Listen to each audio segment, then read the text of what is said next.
Welcome to lecture 2, Physics of Materials.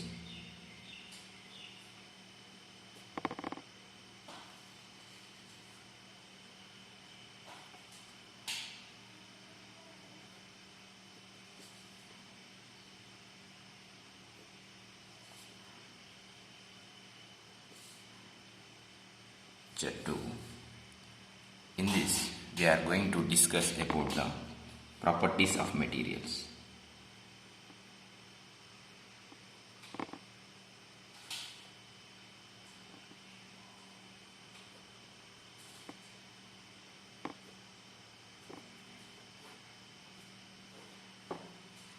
The importance of studying the properties of materials here is, if you want to define any of the material, we should take the consideration of properties of materials. Example, the metal definition is, the metal is a material with positive thermal coefficient of resistivity. Metal is a material with a positive thermal coefficient of resistivity. As the temperature increases in a metal, its electrical resistivity increases, which having the positive thermal coefficient. So similarly, insulators having the highest resistivity and semiconductors having the resistivity in between the metals and insulators. So depends upon its resistivity and conductivity, metals, semiconductors, insulators can be defined. These properties are depends on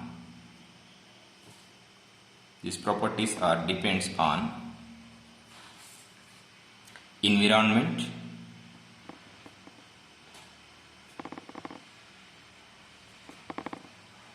temperature,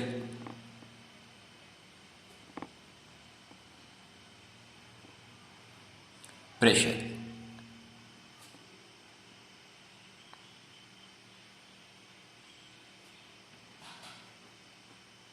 Environment, temperature, pressure.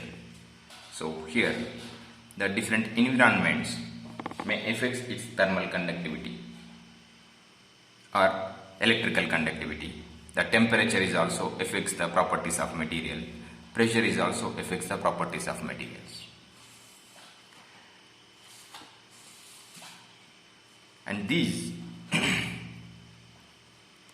different properties are present, electrical property, thermal properties, and some other properties are present in a material, and we correlate between the properties. Example, good electrical conductors are good thermal conductors.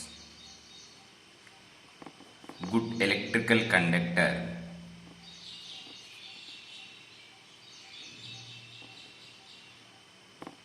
are good heat conductors. Good electrical conductor materials are also good heat conducting materials, most of the materials. So here we can correlate the thermal properties with the electrical properties of the material. So one example, that common properties that we observe in a materials are, the common properties we can observe in a materials are mechanical properties,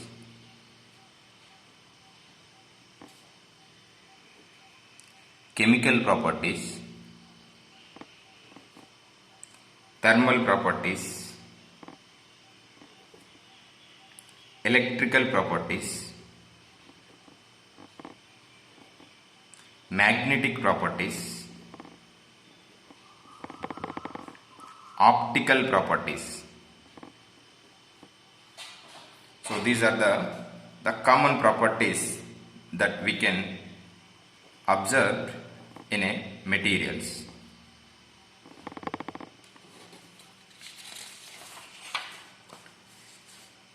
Now, mechanical properties.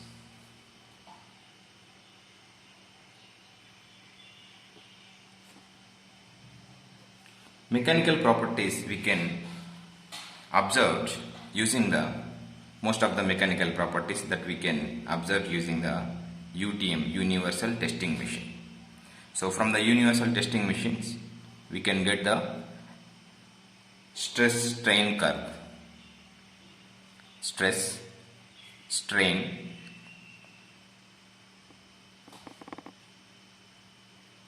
from the stress strain curve we can observe the properties of material. Here from the stress strain curve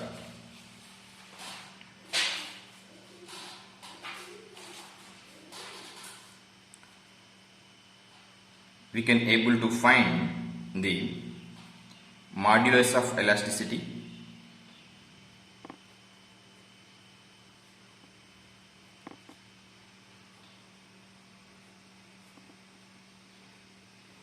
modulus of elasticity, that is the slope for this straight line. Yield strength,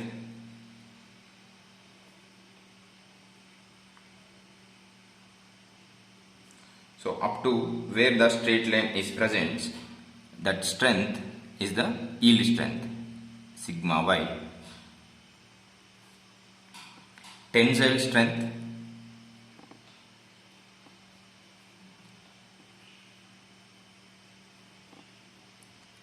so maximum value that it can attain is the tensile strength. Ductility,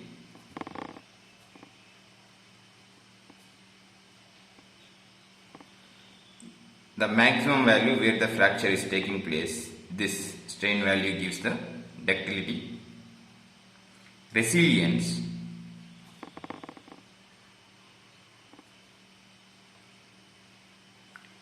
area under this curve up to the straight line, area under this curve gives the resilience. Sixth one, toughness. Toughness we can get area under this total curve, which gives the toughness. And hardness. Hardness is the resistance to the indentation or resistance to the plastic deformation of the material. So when we are applying the load, how much it can resist such load, that is calculated by the hardness. Here these mechanical properties are depends on bonding between the atoms, bonding between the atoms, crystal structure,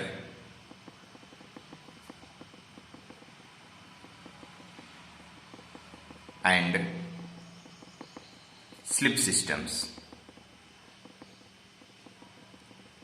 Bonding between the atoms, crystal structures, slip systems, these will decide the mechanical properties of the materials. These mechanical properties are all in macroscopic level. Macroscopic level.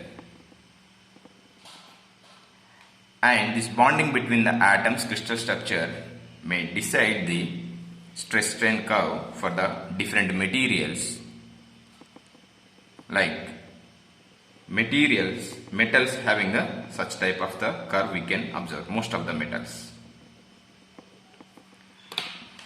And for ceramic, such type of the curve we can observe. And for polymer, this type of the curve we can observe.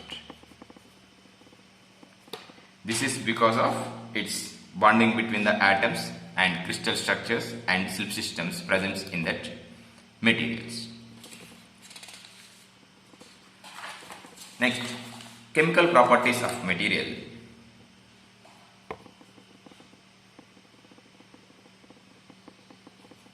Chemical properties of material.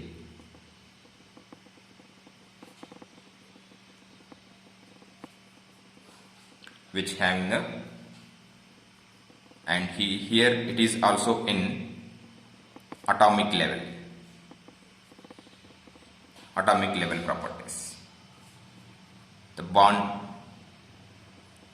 strength, ionization energy,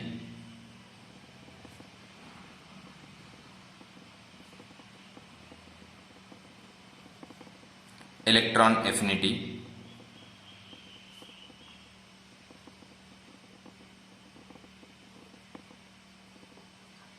deteriorative properties,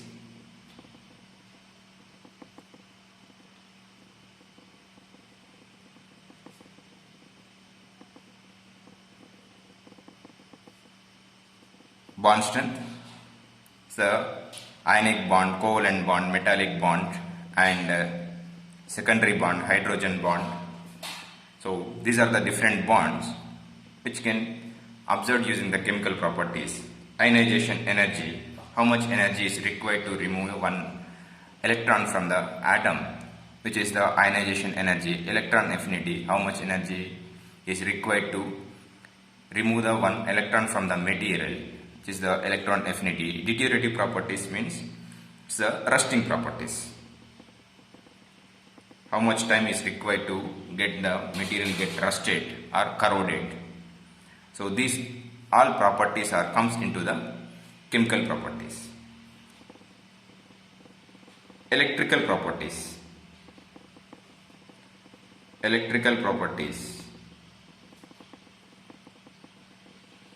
That is electrical conductivity.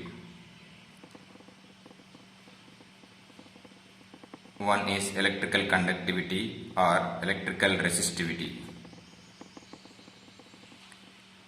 The current is movement of the charges. It's the transport of charges.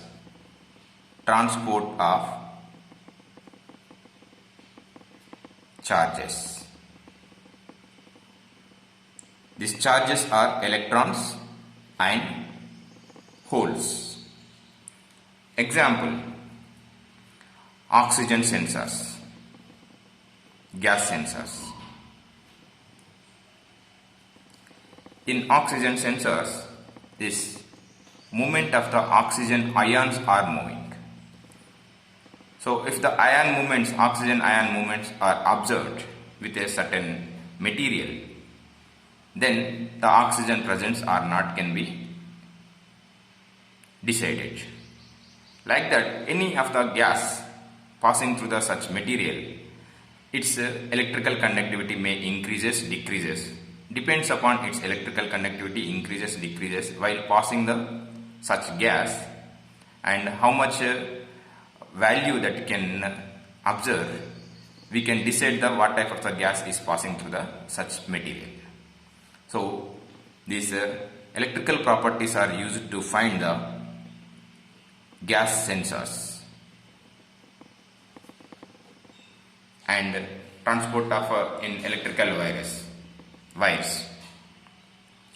And another property is electron mobility.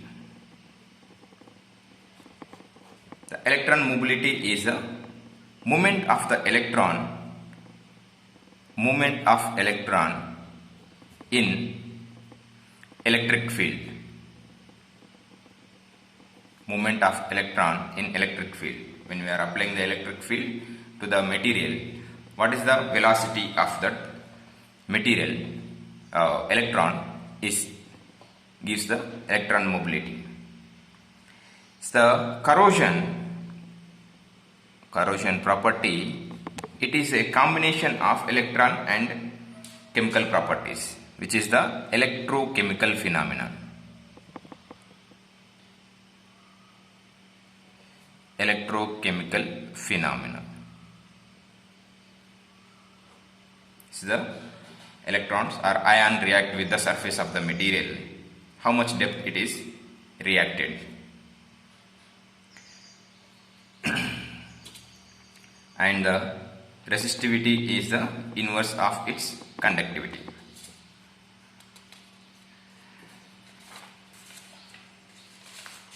Next, thermal properties.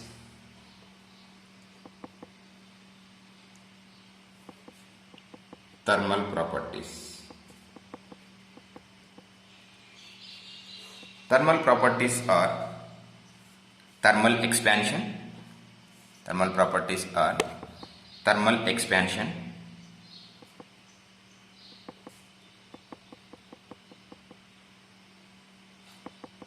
thermal conductivity,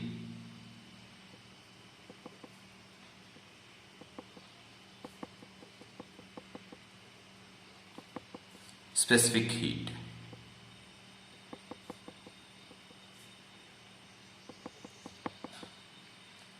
Thermal expansion, it is in atomic level, and it is thermal conductivity and specific heat are atomic and electronic level properties. Thermal expansion, when we are applying the heat, how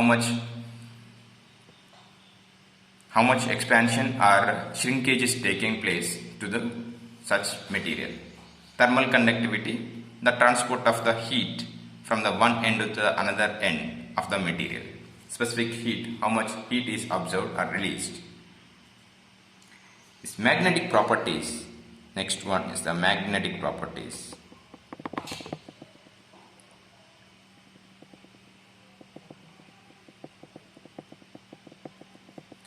Magnetic properties. Which one is the Curie temperature? Curie temperature. So above Curie temperature, the magnetic material act as a paramagnetic nature. Below Curie temperature, it acts like a ferromagnetic material. The ferromagnetic material converts into the paramagnetic material at above the Curie temperatures. And soft and hard magnetic material. Soft and hard magnetic materials. So these can be decided using the hysteresis loop.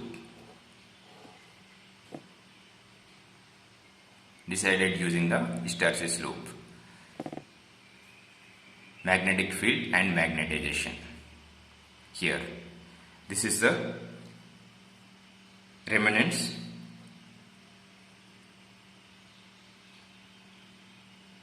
and here is the coercivity. Using this remanence and coercivity, we can decide the soft magnetic material, hard magnetic material. It is very wide end, then you can call it as a hard magnetic material. And if it is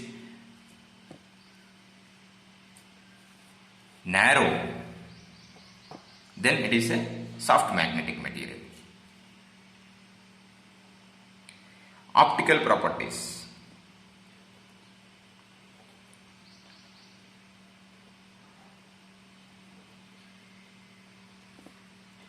Optical properties: refractive index,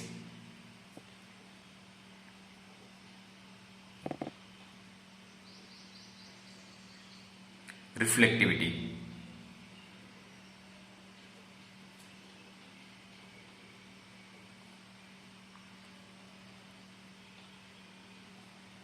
absorptivity,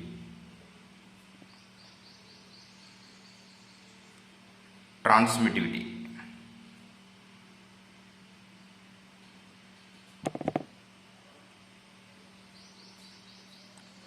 these are the optical properties. Refractive index, so how much the bending of the light wave passing through the any material, which is the refractive index, which we can observe using the Snell's law. Reflectivity, how much light is reflected from the surface of the material. Absorptivity, how much light is absorbed by the material. Transmittivity, how much total light is passing through the material. So these are the different optical properties present in a material.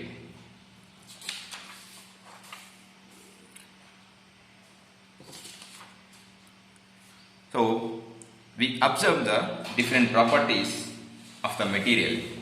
It's the thermal properties, electrical properties, and all other properties. So these properties are depends upon the band structure, atomic structure of the material, and band structure of the material, crystal structure of the material, and origin of the bond. So if you want to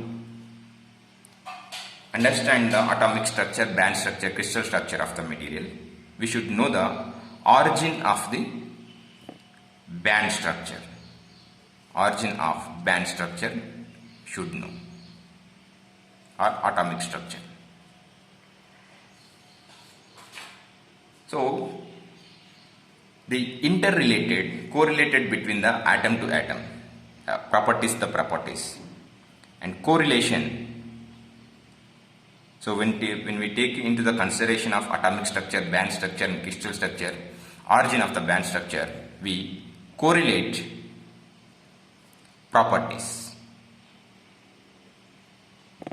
Electrical properties with thermal properties, electrical properties with mechanical properties with the thermal properties, and mixing of these properties we correlated with it. When we correlate with these properties and we built one model,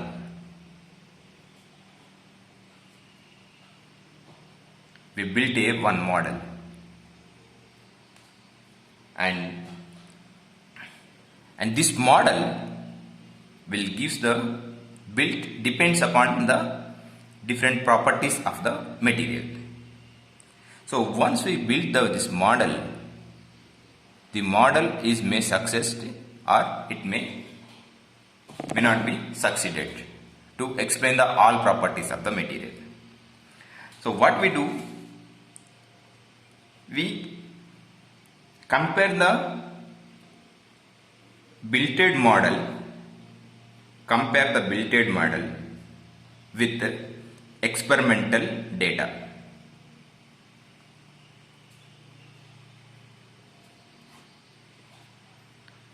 So just like a Bohr model.